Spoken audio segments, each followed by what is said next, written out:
thon vậy thon kia ai thon đóคือสำหรับmuốn bắt kịp trong vòng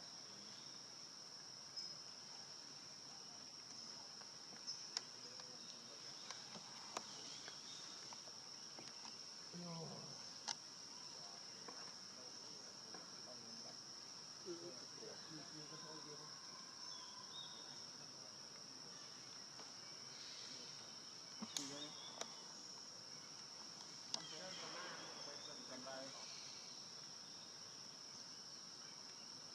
เป็นประมาณยับเป็นโอ้ยคนนั้นได้เลย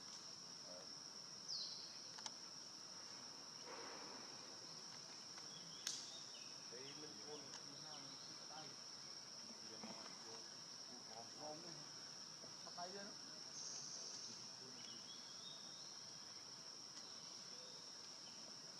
มามีเงิน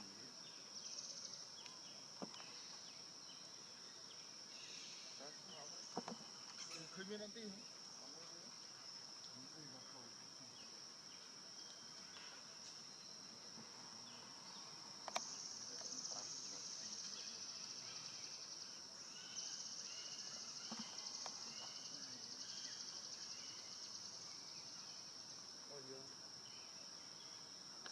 เด็กโต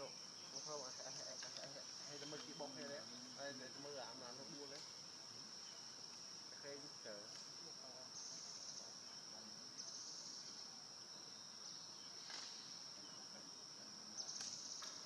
บอกว่าอันที่ร้อยเนาะ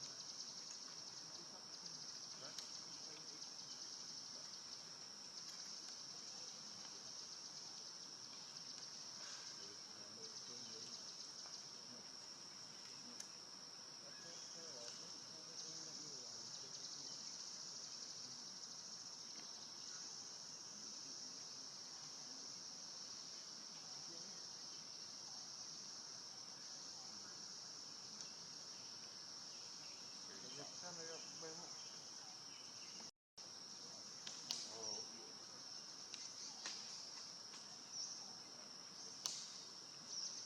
tao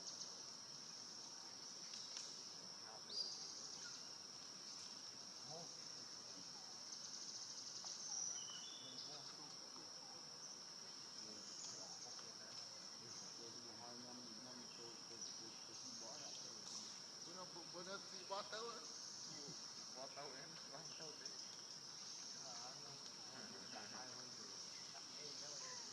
em mới bắt kinh